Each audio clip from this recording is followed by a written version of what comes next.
सईद खुदरी रज़ी अल्लाह अन्हु फरमाते हैं कि मस्जिद नबवी की तामीर, मस्जिदों का बाब पढ़ रहे हैं हम, मस्जिद नबवी की तामीर से मुतल्लिक पढ़ रहे हैं। फरमाते हैं लोग एक एक ईंट उठाते थे जो कच्ची मिट्टी से बनी थी या फिर पत्थरों की तरह यानी ईंट थी। तो हज़रत अम्मार रज़ी अल्लाह अन्हु जो थे वो दो दो ईंटें उठाते थे। उन्हें नबी पाक सल्लल्लाहु अलैहि वसल्लम ने देखा, ये वही अम्मार बिन यासिर हैं जिनका हम पीछे तबसरा पढ़ चुके हैं। हज़रत सुमैया रज़ी अल्लाह अन्हा इस्लाम की पहली शहीद जो हैं उनके बेटे हैं।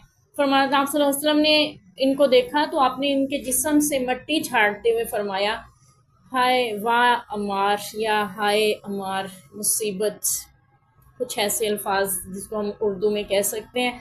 आपने फरमाया इन्हें एक बागी ग्रोह शहीद कर देगा, ये उनको जन्नत की तरफ बुलाते होंगे और वो उनको दोज़ख की तरफ बुलाते होंगे। अबू सईद कहते हैं कि अम्मार कहा करते थे, मैं फितनों से अल्लाह की पनाह चाहता हूँ। इस हदीस को लेके उम्मत में बहुत ज़्यादा तफ़र्क़ा है सहाबा इकराम से मुतल्लिक, क्योंकि हज़रत अम्मार बिन यासिर रज़ी अल्लाह अन्हु जो थे जंग सिफ़ीन में हज़रत अली की तरफ से जंग में शरीक थे और अमीर मुआविया रज़ी अल्लाह अन्हु की तरफ से कुछ बागी लोगों ने इनको शहीद कर दिया था। तो जब ये शहीद हुए तो अमर बिन आस रज़ी अल्लाह अन्हु ने कहा था कि अमीर मुआविया हमें अब रुक जाना चाहिए, मैं अब तुम्हारे साथ नहीं रह सकता। तो अमीर मुआविया ने फरमाया उनको हमने शहीद नहीं किया, अम्मार को हमने शहीद नहीं किया, बल्कि उनकी शहादत का सबब वो लोग बने हैं जो उनको जंग में लेकर आए। तो यानी इसको लेके जो है कुछ लोग यहाँ पे ये जो अल्फाज है ना कि वो ये उनको जन्नत की तरफ बुलाते होंगे, वो उनको दोज़ख की तरफ बुलाते होंगे। तो इससे ये कहते हैं कि जी वो लोग जो है ना वो नाउज़ुबिल्लाह जो बागी गिरोह था, हज़रत अमीर मुआविया का गिरोह जो हज़रत अली के ख़िलाफ़ जंग लड़ रहा था, तो वो दोज़ख की तरफ बुलाने वाला था नाउज़ुबिल्लाह। और हज़रत अम्मार बिन यासिर जो है वो जन्नत की तरफ बुलाने वाले थे क्योंकि वो हज़रत अली के साथ थे। तो उम्मत में एक बहुत बड़ा यानी इस हदीस को लेके बहुत बड़ा फितना खड़ा किया गया, जबकि इसकी असल अगर देखी जाए तो वो कुछ और महसूस होती है, हमें पता चलता है। तो ये बागी गिरोह चूँकि उनमें शरीक था, हमने पढ़ा था ये सुलह होने के करीब थी जंग सिफ़ीन में। दोनों फ़ौजें आमने सामने तकरीबन 1 महीना या 40 दिन तक पड़ी रहीं, जंग नहीं हो रही थी, सुलह की बातें हो रही थी। तो बीच में जो शरपसंद लोग शामिल हुए थे ना, उन्होंने अम्मार बिन यासिर को अकेले पाकर जब वो नमाज अदा कर रहे थे, नफिल नमाज गालिबन, इनको शहीद कर दिया था। ये वो किसी सफ़र में निकले हुए थे तो वो 2 आदमी इनके पीछे लग गए थे और रास्ते में इन्हें शहीद कर दिया गया था। तो वो लोग फितना परवर थे, जबकि हज़रत अम्मार बिन यासिर जो है दोनों ग्रोहों में सुलह करवाने वालों में थे।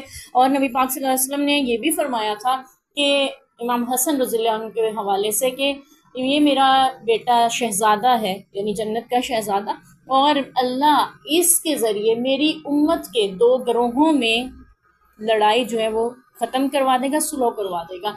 तो फिर वो 2 ग्रोह वही थे, अमीर मुआविया और हज़रत अली रज़ी अल्लाह अन्हु के। तो अगर खुदा न खास्ता अमीर मुआविया के ग्रोह के ख़िलाफ़ अगर कुछ ऐसा दिल में लाया जाए तो हमारा अक़ीदा ख़राब हो जाए, ठीक है। वो ग्रोह जो बीच में उठा हुआ था ना फितने परवर, वो मुराद है इससे, ठीक है। वो कुछ लोग ऐसे थे जो बज़ाहिर इस्लाम का लिबादा ओढ़कर ख़वारिज जिनको कहते हैं, ख़वारिजी फितना फिर ये बाद में सर उठा के सामने भी आया। ख़वारिज की हमने पढ़ा था ना तारीख़ इस्लाम में कि उनके कायद ये थे कि नाउज़ुबिल्लाह हज़रत अली भी इस दीन में इस्लाम पर नहीं है, अमीर मुआविया भी नहीं है, तो इन दोनों को ही नाउज़ुबिल्लाह ख़त्म कर दिया जाए ताकि इस्लाम का रास्ता जो है वो साफ़ और आसान हो जाए। इसी अक़ीदे के तहत उन्होंने हज़रत अली रज़ी अल्लाह अन्हु पे भी हमला करवाया, हज़रत अमीर मुआविया पे भी और हज़रत अमर बिन आस पे भी।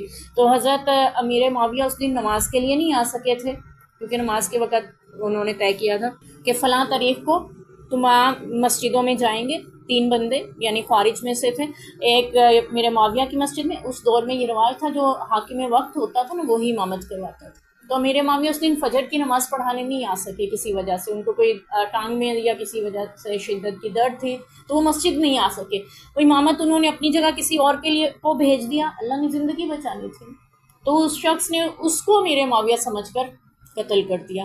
और दूसरी तरफ हज़रत अली रज़ी अल्लाह अन्हु पे हमला किया गया फजर की नमाज में। और फिर तीसरा जो थे अमर बिन आस पे, अमर बिन आस को ओछा मार लगा जिससे ज़ख्म तो उनको काफ़ी गहरा आया और जहर बुझे हुए तीर तलवार जो थे नेज़े उनके पास थे, जो छोटे हथियार होते हैं, खंजर जिसको कहते हैं, یعنی خنجروں سے ان پہ حملہ کیا. حضرت علی رضی اللہ عنہ کی شہادت ہو گئی تھی.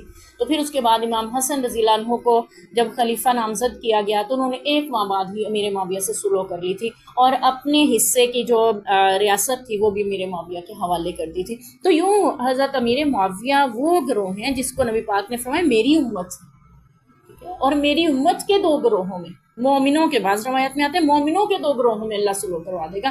تو میرے معاویہ رضی اللہ عنہ اور ان کے گروہ کے بارے میں، اور یا حضرت علی رضی اللہ عنہ اور ان کے گروہ کے بارے میں یہ خیال یا گمان بھی کرنا کہ نعوذ باللہ وہ دین حق سے ہٹے ہوئے ہیں، تو یہ عقیدہ قرآن و سنت کے خلاف ہے. کیونکہ اللہ نے ان کے بارے میں فرمایا رضی اللہ عنہم ورضوا عنہ، اللہ ان سے راضی، وہ اللہ سے راضی ہیں. اور پھر امیر معاویہ رضی اللہ عنہ وہ ہیں جو کاتبین وحی کے سردار رہے ہیں، جو قرآن لکھتے تھے نا صحابہ اکرام، ان کے سردار تھے امیر معاویہ رضی اللہ عنہ.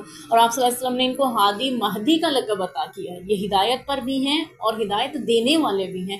تو جن صحابہ اکرام کی شان اللہ کے نبی نے بیان کر دی، ان کے بارے میں اگر کوئی اپنے دل میں کھوٹ رکھتا ہے اس کو اپنے عقیدے کی اصلاح کرنے کی ضرورت ہے. تو اللہ تعالیٰ ہمیں اس کو سمجھنے کی توفیق دے. یعنی اس سے مراد وہ لوگ ہیں جو فتنہ پرور بیچ میں شامل ہوئے تھے، جو انہوں نے حضرت عمار بن یاسر رضی اللہ عنہ کو شہید کیا. اللہ کے نبی نے انہی کے بارے میں فرمایا کہ وہ دوزخ کی طرف بلاتے ہوں گے، کیونکہ وہ جنگ کروانا چاہ رہے تھے نا.